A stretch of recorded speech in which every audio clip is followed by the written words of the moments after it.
Welcome back to Celebrity Radio. It's Alex Belfield talking to some of the world's biggest stars and some of my favourite people. And we've got one for you today. Sheila Ferguson is one of the greatest voices ever, and she joins us now. How are you, Sheila? Well, good grief, with that kind of intro, I'm fantastic. I'm building you up. That's what I'm doing. And I tell you why. I've seen you so many times. I think the first time live was Oh What a Night. Then I saw you in Panto. Then I saw you Daddy Cool.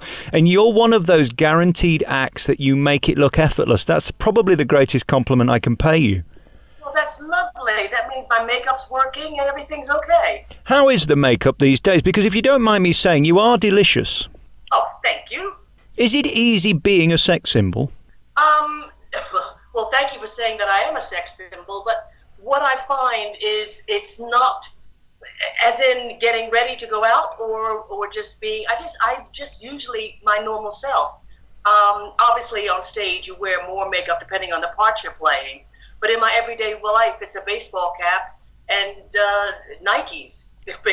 Well, it might be in the day, but at night you've always been the epitome of glamour, haven't you? And you've taken great pride in your appearance, and that's part of the glamour of your act. Well, I think that if people are going to pay their money, why should they come in and take a seat and look on stage and see somebody who they can see at Tesco's?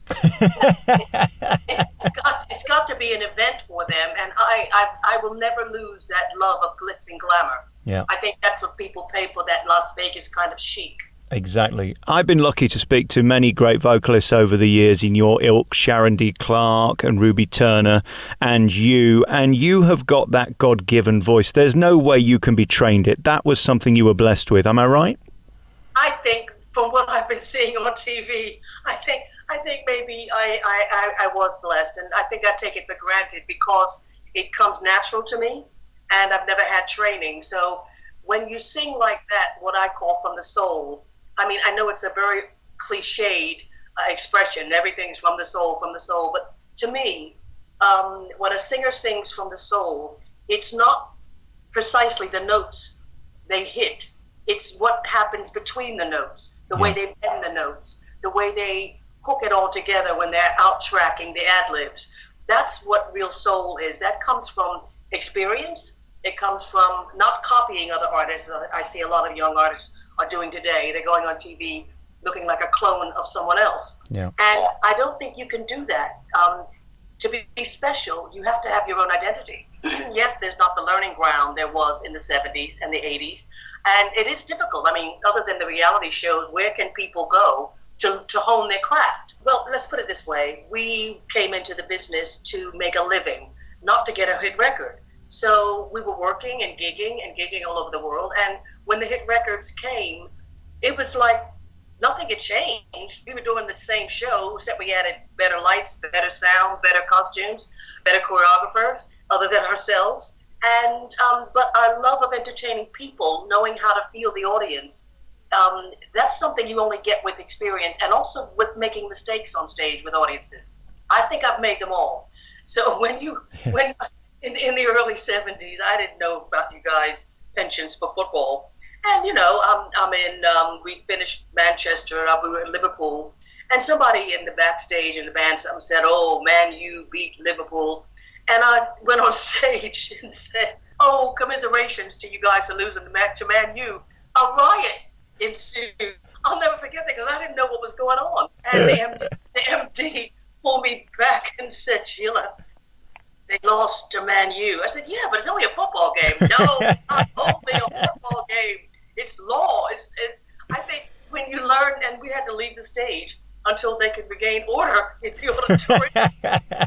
It's those kind of moments that make or break you, you know, because you've got to go back out there and say something that makes sense. So in Dubai or Abu Dhabi somewhere, and we'd flown over, and I thought I'd pay the head shake compliment by saying what a lovely flight, because they sponsored it, what a lovely flight, and how we enjoyed going over the Persian Sea, and all this and the other, how beautiful it was. And on the false tabs, our manager came up and said, "You have to apologize." I said, "For what?"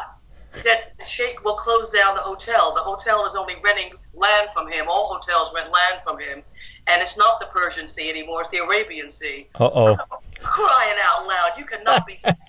He said, "As a had to go back out and politely, in a ladylike way, make mention of the fact that I was American and my geography, obviously I failed it. And, I had to take the rap. Sheila, is there a moral, do you think, Sheila, that you should just sing songs and keep your mouth shut? Do you think there's a moral there?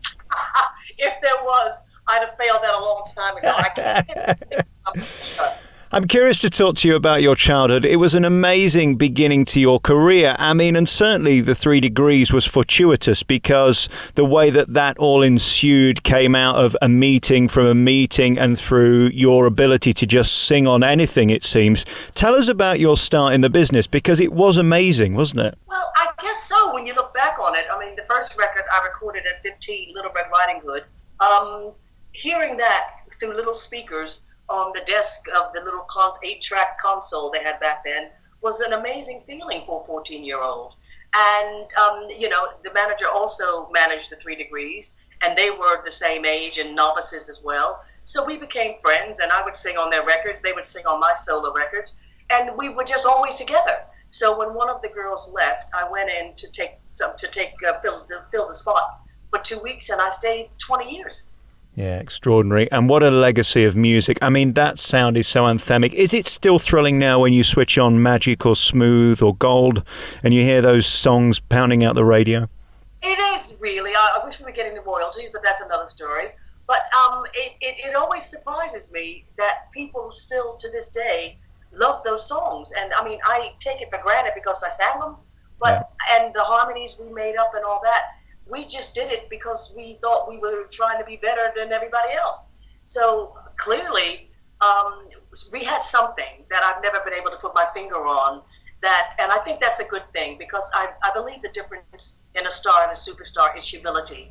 Once you start taking yourself too seriously and getting all up, the English say up yourselves? Yes. That's pretty much carte blanche to be brought down. It would be remiss of me not to pick up on what you just said. It disappoints me to think that I'm playing probably the greatest intro to any radio record. I'd like to do a campaign about that. I think When Will I See You Again is probably the greatest opener to any radio record. And you're not getting any money for it or royalties or PRS?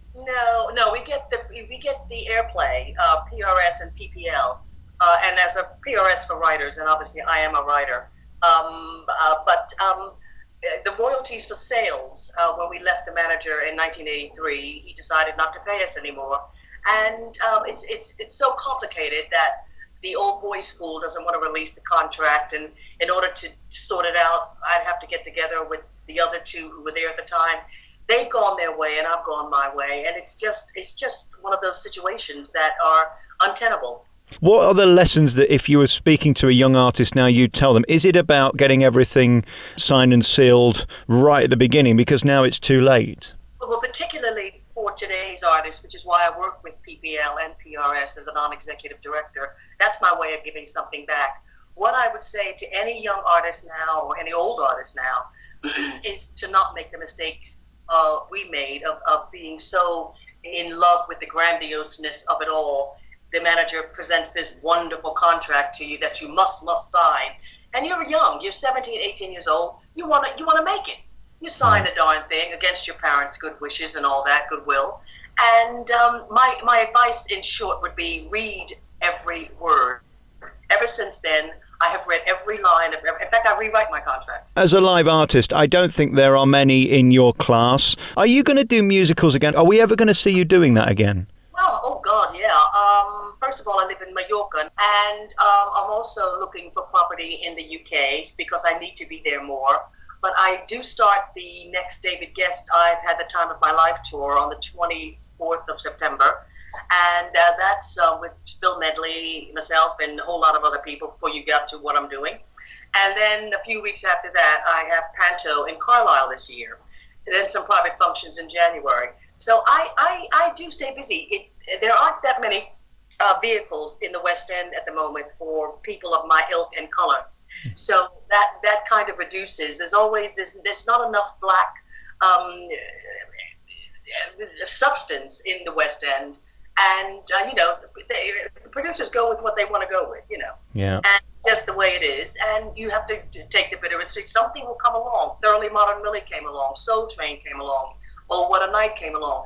those kind of musical shows are fabulous. And I do love doing the West End, but the West End is very, very struggling at the moment. I've spoken to many people over the years about this, and I think I'm going to know your answer before I ask it, but I'll ask it anyway. Talk to me about race in the media, TV and theatre. Is it any less of an issue now? We're led to believe that there is more equality, but it seems to me the more actors I speak to, the fewer roles there seem to be. Is that still the case? Yes, it is still the case, and it's more the case now because producers are so loath to put money into a production, say a big production, if it doesn't have two brands, as in a name everybody recognizes, or of a show, say like Mary Poppins or Chitty Chitty Bang Bang or Charlie and the Chocolate Factory, whatever, and or a name that everybody knows internationally, like Taylor Swift, for lack of somebody I just saw on the MTV Awards. Yeah. Do you know what I'm saying? It needs to have two of those elements. Therefore, artists like myself are put by the wayside, because if they're going to choose anybody, they're going to choose somebody from a reality show that the people have seen on TV every day for 7 days a week. Yeah. How do you get over the bitterness of somebody who's less talented, less successful, but has had 3 minutes of fame on something like The Voice or X Factor getting the gig above you? Does that bother you? Oh, not at all. In fact, I was going to say from your beginning of your question, I never get bitter. Right. And that's probably why I don't have that many lines in my face. Things Right. happen that are out of my control. If they're out of my control, I accept it. I'm doing Panto with somebody from Strictly Come Dancing. I think Cinderella is from The Voice. I mean, for Christ's sake, yeah, my name is over the title of the Panto, which is a great honor, which means I'm bigger than the show, than Cinderella. Yeah. But that you have to work many years to get that kind of accolade. Yeah. And you also have to be able to deliver. I want to know about the pressure of waking up in the morning and sounding like Sheila Ferguson. Does that drive you mad, especially when you're in a run of 50 shows on 2 show days, 6 days a week for 6 weeks consecutively?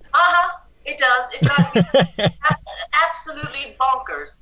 And it's more so if I go into Boots and I'm trying to do a quick shot before I get to the theater, and I'm getting besieged by autographs. And I mean, I'm not made up. I got a baseball cap on, no makeup, jeans and a leather jacket. I'm like, I got a fairy godmother opens the show at 10 o'clock. I got to leave here and get to the makeup. But, it's I like myself, so therefore I try to make the right decisions for my life. I've been alone without a partner for about 6 years now. That I'm finding difficult, because to find a guy who will accept all of this baggage, if you know what I mean, and the woman is very difficult, particularly at my age. But as I said, I'm not bitter. I just keep moving on.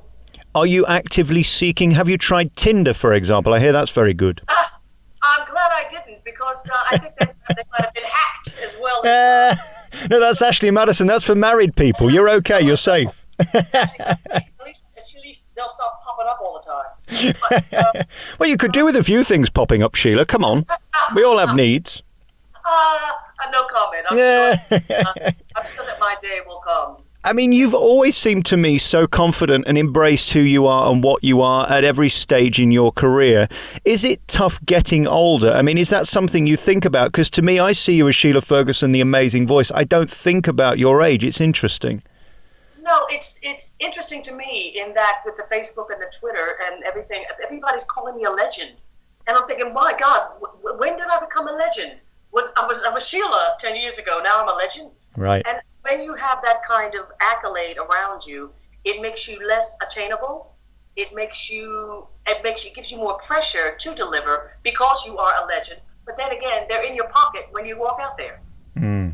Okay, I'm seeking right now, let's say somebody who has got a few quid in the bank and a place in Mallorca. How would I go about getting a date with Sheila Ferguson then? Come on. Oh, well, I never thought about that. If you're not married or gay and you still want to date, then we can talk. Do you know, I thought this was worth doing today, this interview. Let's go back to your career and some of the people you've worked with, because you have been in the company of some greatness. Can I throw a few names at you? Because back in the day of Motown and that era, I mean, the Diana Rosses, the Stevie Wonders, let's start with those type of people. Does it ever become normal when you're in the presence of that level of genius? I don't get nervous nervous. That's number one. That's my stupidity, I suppose. And number two, I don't think that those kind of people are like me. We're all musicians, musos, and we're all fighting for the same thing. So there's no jealousy or animosity or backstabbing. It's like when I saw Stevie at the O2 a couple of years ago. As I was walking up to say hello, he could smell my the perfume I wear. No. He recognized it. Wow. He immediately started bolting his head back and playing "When Will I See You Again." And by the time I got to his keyboard, I was doing harmony with him. You know, it was natural. How you been? I've been all right. How you been? Lovely to meet your daughter. It wasn't just as normal as talking to you. Stevie, in terms of his hearing, I understand one day on stage, one of the mic stands fell over in front of him and he caught it before it hit the ground. That's how acute his hearing is. Musically, he's a 10 out of 10, is he? Oh, God, yes. Oh, the sky's the limit with him. Yeah. When I saw him last, I thought his vocals were not of this world. They were from another planet. Yeah. They were incredible. The kind of vocals you hear that opera singers give out, which is why they can only do 3 shows a week. His vocals were unbelievable, and it's very difficult to have a hit record to sing it over and over again for 30, 40 years. Yeah. You do tend to change it, but he has a way of changing the melody, which I'm a firm believer in, not ruining it, ad-libbing so much that the people can't recognize the song. Yeah. But he's able to ad-lib just the right places and send tingles up my spine, which is a very difficult thing to do for a singer. Right. Does it ever become normal when they know who you are before you even have to tell them? I mean, that's extraordinary, isn't it? That Stevie knows who you are by your smell, let alone your voice. I know. And that the same when I bumped into Steele at a London hotel. Seal, rather. And before I just was paying my bill at Blake's, and he turned around and said, "When will I see you again?" And we'd never met. Yeah. You know, but I'd been at the Brit Awards the night before. He'd been performing there, so you know, it was just like, you know, everybody's paying their bill, going on their way. Yeah. It's a normal thing. I could have sang, "Well, you see, da dun dun dun."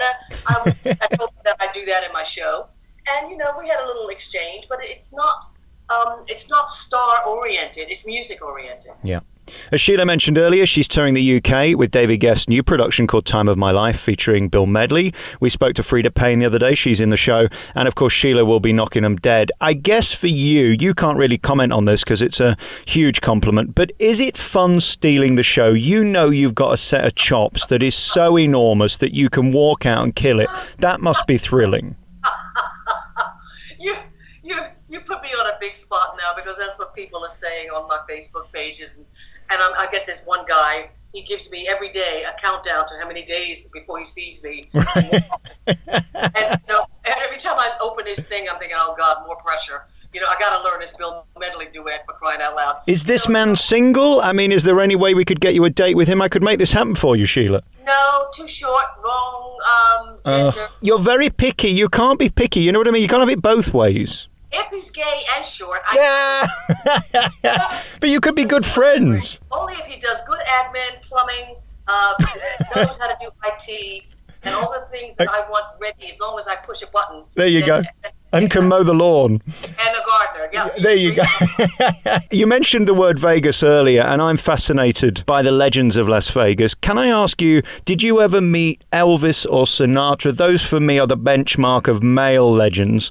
Did you get to see, meet, or work with them?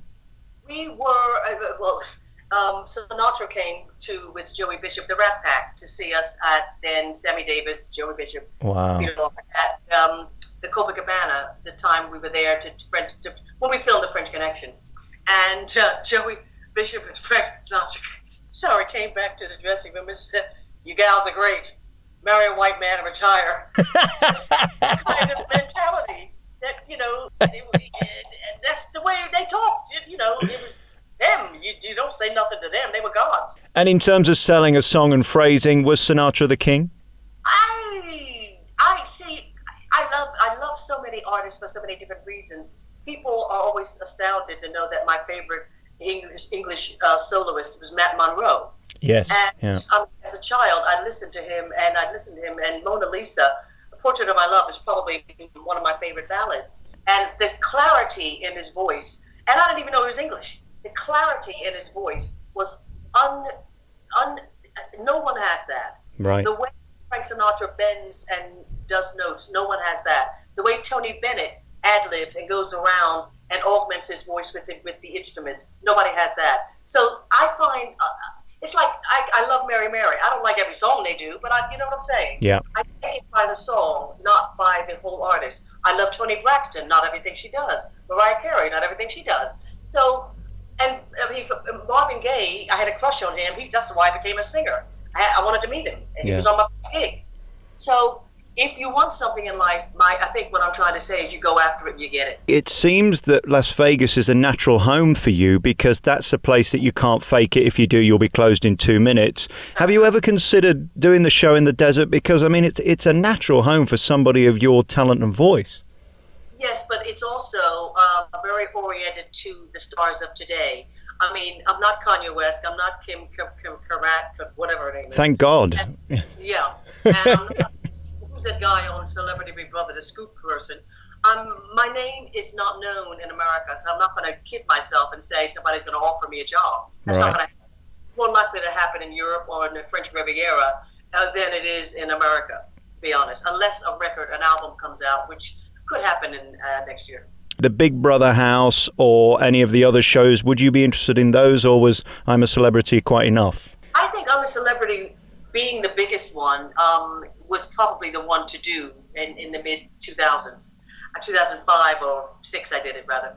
And my God, that's a long time ago. Yeah. And I've never considered doing any others. I do find that it is hard work in getting ready for the cameras every day. Whereas in the jungle, it was accepted that you weren't wearing makeup, you weren't wearing wigs, you weren't Dolly to the nines. You know what I mean? Yeah. And you had no contact with the outside world. With the other shows, it's not. I don't know about Big Brother. That looks a bit rough because you're getting criticized every time you open your mouth. Yeah.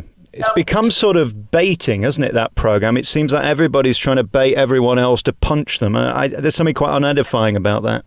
I feel the same way, and it's getting more and more like that. And particularly when I tune on, I don't know anybody but Bobby Dabro because I work with him. Yeah. And he's a friend. But I don't think, I'm not going to go what I think, but I didn't know any of the other people. And I'm like, okay, it's come to this. Okay, fine. As long as they make a living, great. It's very interesting. When you were doing TV in the 90s, some of the biggest shows were on the Parkinsons, the Des O'Connors, the Michael Barrymores. Again, I think you had great timing because there aren't those level of shows around today, and you got to do the biggest, didn't you? I know. I was just looking at my Riding the Bull with Matthew Kelly thing from whatever that show was called. And it's like light entertainment, LGBT particularly, has gone off the boil, same as with the BBC. Yeah. And I'd really like something to come back because then it would bring people back from terrestrial TV. So here's what we've learnt then in the last 26 minutes. We've learnt that Sheila Ferguson is going on tour with Time of My Life. It's going to be across the UK. She's going to be with Billy Paul, who I think is one of the greatest singers ever. I love Billy. He's going to be on this Time of My Life. For you, again, to be on a bill with Bill Medley and Billy Paul and Frida, I mean, must be sensational that you're up there with the best. It's great. It's the camaraderie that is the best part of those tours, being on the coach, the stories you hear. Now, that's a reality show. Yeah, there's a front page headline, isn't it? But these stories are true. I mean, the last one was with the Temptations and Kim Weston. Lord have mercy, when they start talking about Motown, I thought I'm going to have to get the boxing gloves out. I could talk to you all day. I mean, the people you've met and the things you've done are extraordinary. We've also learnt then that she's on tour with Time of My Life. We've learnt that she's looking for a husband. We're going to have a date in the next 6 months. I'm seeing you in Nottingham, so we got time for dinner, Sheila. Come on. Fantastic. Thank you, Alex. Be marvellous. And also people can find you by going to your website for your future dates and pantomime, of course, up in Carlisle this year. I'm going to come and see you up there. I've got friends up in Cumbria. Again, it's a chance to see a lady who just makes it look effortless. And, of course, it's far from that. Sheila Ferguson, you are one of our greatest voices, and I thank you for your time. Great to talk to you. Thank you, Alex. Bye.